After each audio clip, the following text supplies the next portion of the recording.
नमस्कार, स्वागत है आपका कमोडिटी निवेश में, जहां हम आपको न सिर्फ कमोडिटी बाजार की खबरों से रूबरू कराते हैं बल्कि बेहतर ट्रेडिंग कॉल्स भी देते हैं। हमारे एक्सपर्ट कमोडिटी बाजार से जुड़े आपके सवालों के जवाब भी देते हैं। गोल्ड, सिल्वर हो, एग्री कमोडिटी हो या फिर बेस मेटल, इन तमाम कमोडिटी के बेहतर ट्रेडिंग कॉल्स हम आपके लिए लेकर आएंगे। आज हमारे साथ 3 मेहमान हैं जो आपके सभी सवालों के जवाब देंगे। अजय केडिया हैं केडिया कमोडिटीज से, वीरेश हिरेमत हैं फिनलिट कंसल्टिंग प्राइवेट लिमिटेड से और दिनेश सोमानी है प्रो इंटेलीट्रेड सर्विसेज से। आप तीनों मेहमानों का स्वागत है। सवाल पूछने का तरीका एक बार फिर से आपको बता देता हूं। आप हमें 9136934058 पर अपने सवाल हमें व्हाट्सएप कर सकते हैं। साथ ही आप हमारे सोशल मीडिया पेज के जरिए भी आप अपने सवाल फेसबुक, ट्विटर, इंस्टाग्राम के जरिए भी भेज सकते हैं। चलिए सबसे पहले आज बात कर लेते हैं गोल्ड और सिल्वर की, क्योंकि अहम दिन है। एक पहले तो सीपीआई के नंबर आज आने वाले हैं और आज से फेड की बैठक भी शुरू हो जाएगी और कल ब्याज दरों को लेकर क्या कुछ फैसला होता है और आगे किस तरह के संकेत मिलते हैं ये देखना जरूरी होगा। केडिया जी, क्या लग रहा है, किस तरह की उम्मीद आप लोग कर रहे हैं और क्या करना चाहिए ट्रेडर्स के लिए, क्या सलाह देंगे आप?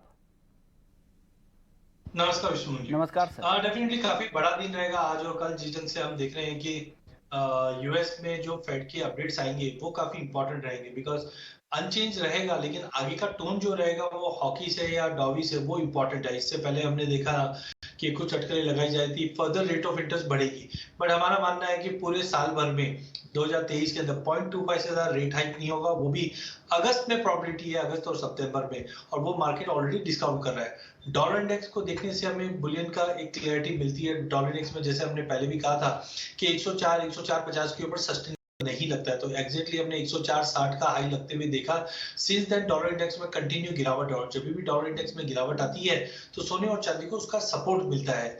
बट फेड की मीट से पहले हम देख रहे हैं कि सोना और चांदी सीमित दायरे में ट्रेड कर रहा है, तो मुझे लगता है कि एक रेंज आज बना रहेगा जो 59,500 से लेकर 60,000 के बीच में रहेगा। तो बाय ऑन ड्रॉप की रणनीति बना के चलिए। 59,600 के करीब आता है तो लेके चलेंगे।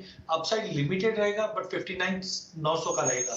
नई तेजी के लिए 60,200 का लेवल तोड़कर होल्ड करना इंपॉर्टेंट है। जो मुझे लगता है फेडरल की जो मीट है कल, उसके आउटकम के बाद ही मार्केट में बड़ा मूवमेंट आएगा, बट उससे पहले एक दायरा मेंटेन रहेगा। वहीं अगर इंटरनेशनल की बात करें तो मुझे लगता है जब तक 1985 के ऊपर प्राइसेस ब्रीच नहीं करता है, 1940 से 1985 का एक ब्रॉडर रेंज है, इसी रेंज में गोल्ड ट्रेड करता हुआ दिखेगा। ओके, तो ये व्यू है केडिया जी की तरफ से। सोमानी जी, आप क्या सलाह देंगे?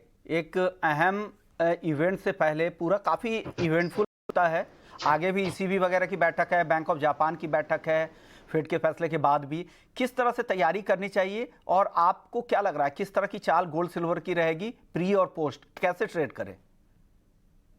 जैसे कि अजय जी ने बताया अभी कि चांसेस ये बहुत ज्यादा है कि शायद रेट हाइक ना हो, पॉज रहे रेट हाइक में। और जो गोल्ड सिल्वर का जैसे उन्होंने बताया कि एक रेंज बाउंड एक दायरे में चल रही है, नीचे में 59,500, ऊपर में 6200, ये रेंज अभी गोल्ड में चल रही है।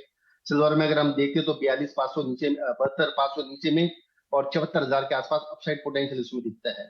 तो अगर गोल्ड की मैं सलाह कहूंगा तो मुझे लगता है कि इंट्राडे या प्री मार्केट प्री डिसीजन से पहले मुझे लगता है कि 59,710 के आसपास गोल्ड बाय करना चाहिए और 59,950 का इसमें टारगेट इंट्राडे के हिसाब से देखा जा सकता है। 60,200 के ऊपर अगर इसमें कोई ट्रेड होते हैं जिसमें अगर सस्टेन करता है गोल्ड, तो मुझे लगता है अपसाइड पोटेंशियल और भी ज्यादा बढ़ सकता है। हाल फिलहाल 59,710 के आसपास बाय बनता है आज के साथ। अब वीरेश जी, अब आप बताइए क्या करना चाहिए ट्रेडर्स को आज? गुड इवनिंग विश्व मोहन। जैसे दोनों एक्सपर्ट में बताया है, टू इम्पोर्टेंट इवेंट है। एक सीपीआई डेटा आज रिलीज होने वाला है, कल फेड का बैठक होने वाला है। जैसे पूरा मार्केट का एक्सपेक्टेशन है कि कोई बदलाव नहीं आएगा फेड रेट हाइक या डिक्लाइन में, कुछ भी बदलाव देने की एक्सपेक्टेशन नहीं है। इससे पहले मार्केट हमें भी लगता है कि दायरे में ट्रेड करते हुए देखने को मिलेगा। इंट्राडे पर्सपेक्टिव लिए हमारा सलाह रहेगी कि 59,700 के आसपास एक बाइंग का पोजीशन इनिशिएट कर सकते हैं 59,900 के टारगेट के लिए, और स्टॉप लॉस मेंटेन करना चाहिए 59,600। जैसे सिल्वर की बात किया तो सिल्वर में एक बाइंग का रिकमेंडेशन हमारा रहेगा कि 73,300 का लेवल में एक बाइंग का पोजीशन इनिशिएट कर सकता है 73,600 का लेवल के लिए, और स्टॉप लॉस मेंटेन करना चाहिए 73,150 लेवल्स का। ओके, तो ये व्यू है वीरेश जी की तरफ से। चलिए कुछ सवाल जवाब ले लेते हैं। हमारे साथ विकास सवाल आया है हरियाणा से। इनके पास नेचुरल गैस के 2 लॉट है, 190 रुपए पर खरीदा है, क्या करना चाहिए सोमानी जी इनको नेचुरल गैस में? जी, नेचुरल गैस में आज मोमेंटम काफी अच्छा नजर आ रहा है मुझे लगता है कि 190 का अगर इनका खरीद करे हुआ है तो मुझे 197 196 के लेवल अपसाइड देखने मिल सकता है। 186 के नीचे मुझे जाता हुआ नजर नहीं आता, तो पोजीशन में बने रहे और 196 97 के आसपास प्रॉफिट बुक करना चाहिए। अगले दर्शक है मंजीत सिंह हैं, राजस्थान से, किसान हैं। एक महीने के लिए कॉटन में क्या करना चाहिए? केरिया जी आपसे सवाल पूछ रहे हैं। और कॉटन के आज प्रेसिंग के नंबर आए हुए थे कॉटन एसोसिएशन ऑफ इंडिया के, उनके क्रॉप कमेटी के आंकड़े थे, जिसमें कहा जा रहा है कि 31 मई तक 256 लाख गांठ प्रेसिंग्स के नंबर हैं। आजकल वो उत्पादन की बजाय प्रेसिंग्स के नंबर ही जारी कर रहे हैं। और उनकी तरफ से ये भी कहा गया है कि 10 जुलाई को जितने भी पार्टिसिपेंट्स हैं उनके साथ बैठक होगी, सबके आंकड़े लिए जाएंगे, फिर वो 10 जुलाई को नया नंबर कॉटन का जारी करेंगे जो उत्पादन का नंबर होगा। लेकिन ये जो नंबर आप देख रहे हैं स्क्रीन पर, ये प्रेसिंग के नंबर है 31 मई तक के 2022-23 सीजन के। क्या करना चाहिए एक महीने में, क्या लग रहा है केडिया जी? मंजीत सिंह जी को सलाह दे दीजिए। देखिए, सबसे पहले डेफिनेटली प्रेसिंग के नंबर्स आए, बट ये है कि जो पहले नंबर्स थे वो हम देख रहे हैं कि 300 के नीचे फिगर जा चुकी है।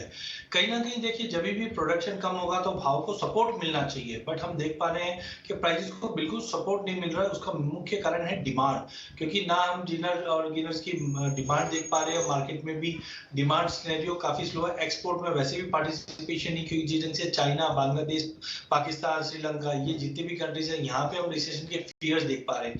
तो टाइमिंग इंपॉर्टेंट जो रहेगा वो वेदर कंडीशन रहेगा, बिकॉज नॉर्थ में हमने देखा सोइंग नहीं जो हो रही है वो अप टू मार्क है, थोड़ी बहुत इंप्रूवमेंट दिखाई दी है उसके अंदर। लेकिन ओवरऑल अगले एक महीने के अंदर मुझे लगता है कि इंटरनेशनल में भी कोई बड़ा मोमेंटम नहीं दिखाई दे रहा है। 88-89 सेंट के ऊपर जब तक नहीं जाता प्राइसेस दायरे में रहेंगे।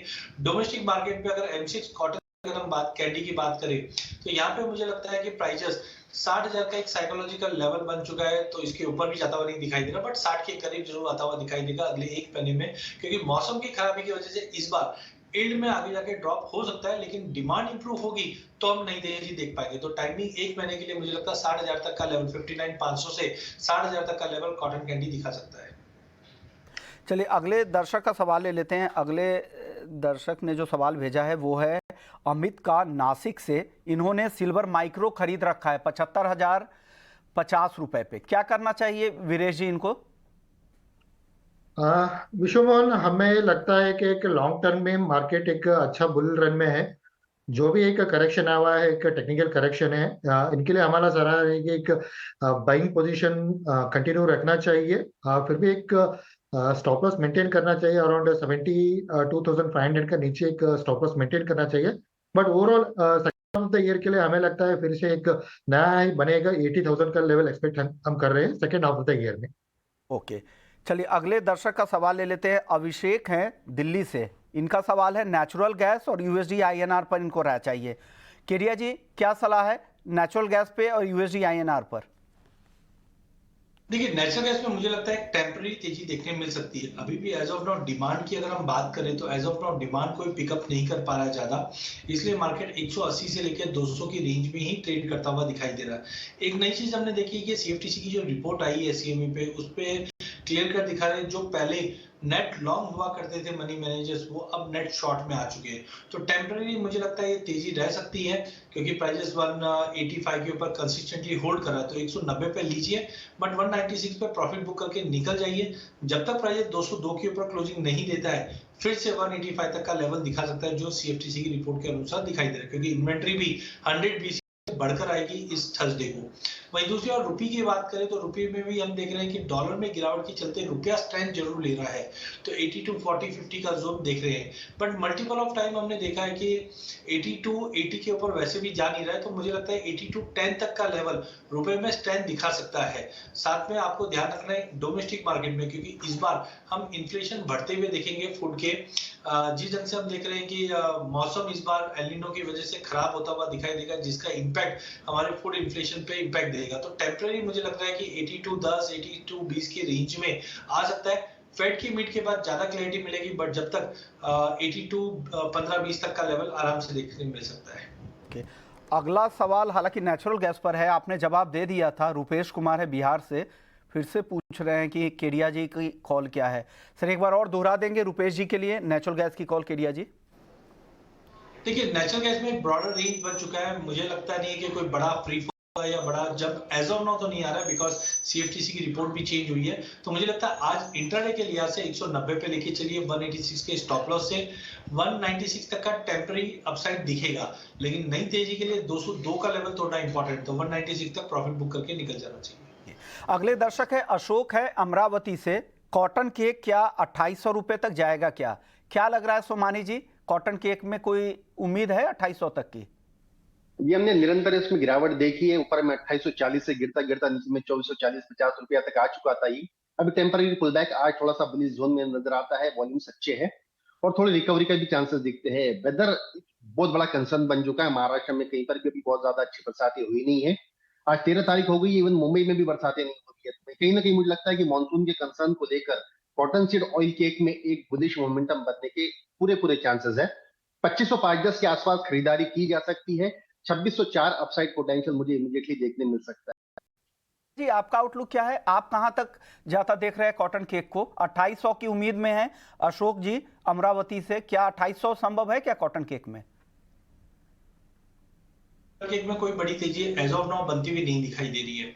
नो डाउट अगर आप 1 या 2 दिन के ट्रेड की अगर बात करें तो डेफिनेटली मैं दिनेश जी के साथ ही जाना चाहूंगा, क्योंकि टेक्निकली ओवरसोल्ड है। जब हम 2800 के भाव से कंटिन्यू बता भी रहे थे कि 2500 तक का लेवल छू सकता है, तो एग्जैक्टली हमने 2500 के नीचे जाते हुए देखा है। तो एक टेम्पररी पुल बैक आ सकता है जो 2580 तक का लेवल दिखा दे। 2800 की कोई गुंजाइश दिखाई नहीं दे रही, क्योंकि एडिबल ऑयल काउंटर या फिर हम अदर जो फीड्स की बात करें, इसकी एबिलिटी इस बार भरपूर है।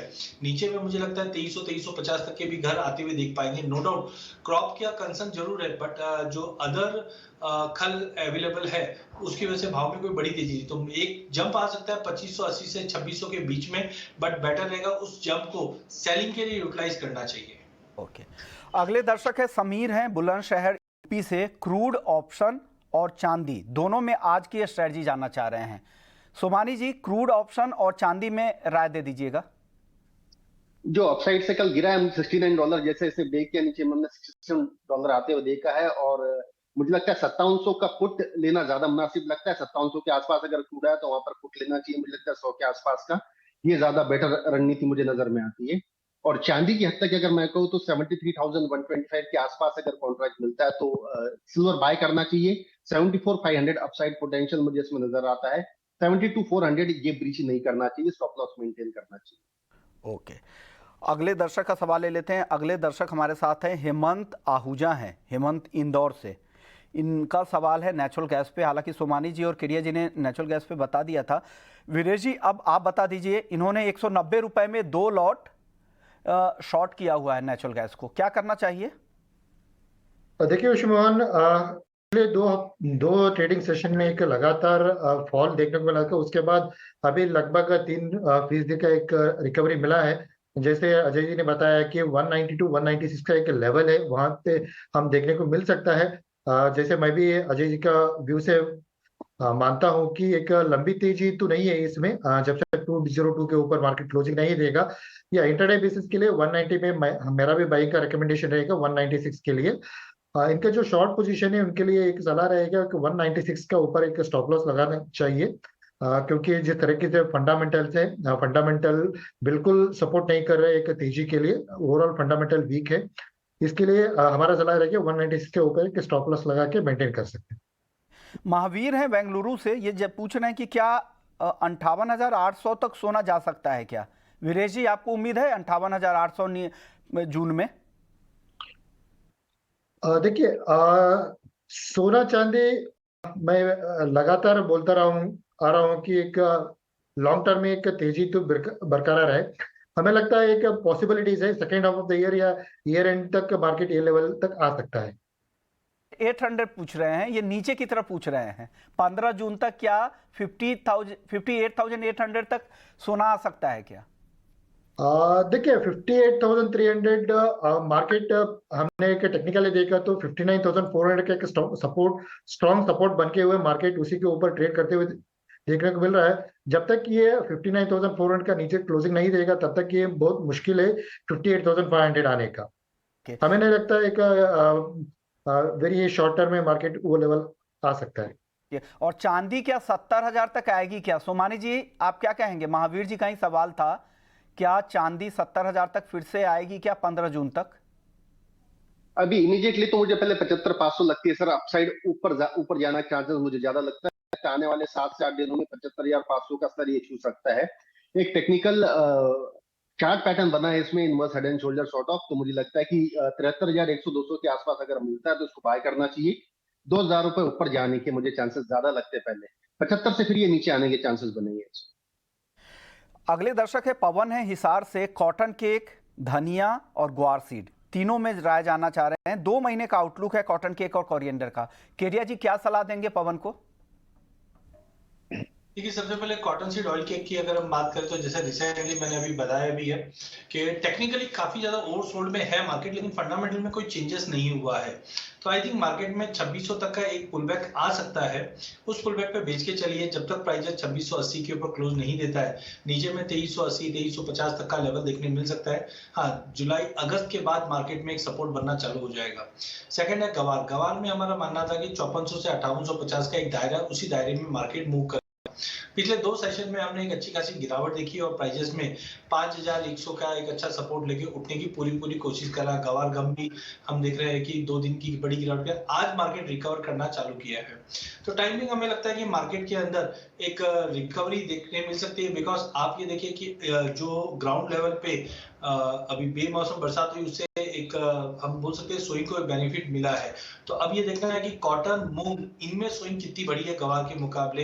एंड सेकेंडली, इनकेस अगर एल नीनो का भी इम्पैक्ट रहेगा तो डेफिनेटली क्रॉप को हम प्राइस को एक बेनिफिट ही मिलेगा। तो अगला 15-20 दिन गवार के लिए काफी क्रुशियल है। जो वर्स्ट केस देखना था, क्योंकि 5400 के बाद हमने एक बड़ा फॉल आते हुए देखा है, तो आई थिंक करंट लेवल पे शॉर्ट तो करना नहीं चाहिए। उसी के रिजल्टेंट आज हमने मार्केट को लोअर लेवल से उठते भी देखा। तो टाइमिंग 10,400 10,500 का लेवल गवार गम और करीबन 5350 से 5400 का लेवल गवार सीड मिलेगा। बट ये हफ्ते की क्लोजिंग गवार कॉम्प्लेक्स के लिए काफी इंपॉर्टेंट रहेगी। ओके, तो ये व्यू आपके लिए है पवन जी, केडिया जी की तरफ से। शुक्रिया केडिया जी आपका, वीरेश जी आपका और सोमानी जी आपका। आप लोगों ने वक्त निकाला और दर्शकों के फटाफट से सभी सवालों के जवाब दिए। लेकिन चलिए अब आगे बढ़ते हैं। अब वक्त हो गया एक खास सेगमेंट का। अब बात करते हैं एक बड़ी डेवलपमेंट की, वो है मूंगफली के डेरिवेटिव कॉन्ट्रैक्ट को लेकर, जो जल्द NCDX पर आने वाला है। लेकिन इस कॉन्ट्रैक्ट में क्या कुछ खास होगा? पूरे वैल्यू चेन, चाहे वो किसान हो या कारोबारी हो, जितने भी तरह के पार्टिसिपेंट्स हो, कैसे मूंगफली के वायदा इंस्ट्रूमेंट का कैसे फ़ायदा उठाकर अपने रिस्क को वो कम कर सकते हैं, और कितनी अहमियत है डेरिवेटिव मार्केट के इस टूल्स की, और कैसे इसका अगर प्रूडेंटली इस्तेमाल किया जाए तो इससे आपके रिस्क तो कम होते ही हैं, आप कारोबार को कैसे बेहतर दिशा दे सकते हैं। तमाम पहलुओं पर चर्चा करने के लिए हमारे साथ IIFL सिक्योरिटीज से अनुज गुप्ता जुड़ गए हैं। अनुज जी, स्वागत है आपका। आपने वक्त निकाला इस खास सेगमेंट में और हमारे दर्शकों को मदद करने के लिए कि कैसे वो मूंगफली के वायदा का बेहतर इस्तेमाल कर सकते हैं,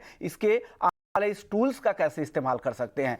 मूंगफली के किसान हो, कारोबारी हो, कोई भी पार्टिसिपेंट्स हो, उनके लिए किस तरह के रिस्क मौजूद रहते हैं, और कीमतों में जो अनावश्यक तौर पर जो काफ़ी उतार चढ़ाव देखने को मिलता है, ऐसे में क्या प्राइस रिस्क मैनेजमेंट के लिए ये मूंगफली का जो फ्यूचर कॉन्ट्रैक्ट होगा वो कैसे गेम चेंजर साबित हो सकता है, एक केस स्टडी के जरिए अगर समझा दे आसान भाषा में, ताकि हमारे किसान भाई भी आसानी से समझ पाएं। विश्वमोहन जी, गुड आफ्टरनून। देखिए, अगर आप पिछले करीबन 10 साल से देखेंगे तो मूंगफली के भाव में कुछ ज़्यादा उतार चढ़ाव देखने को नहीं मिला है। मूंगफली और कॉटन एक दो ऐसी क्रॉप हैं जो गुजरात में सबसे ज़्यादा हम उसकी पैदावार होते हुए देखते हैं। तो अगर आप कंपेयर करेंगे मूंगफली के प्राइस और कॉटन के प्राइस को, तो ऑलमोस्ट काफ़ी समय से स्टेबल थे।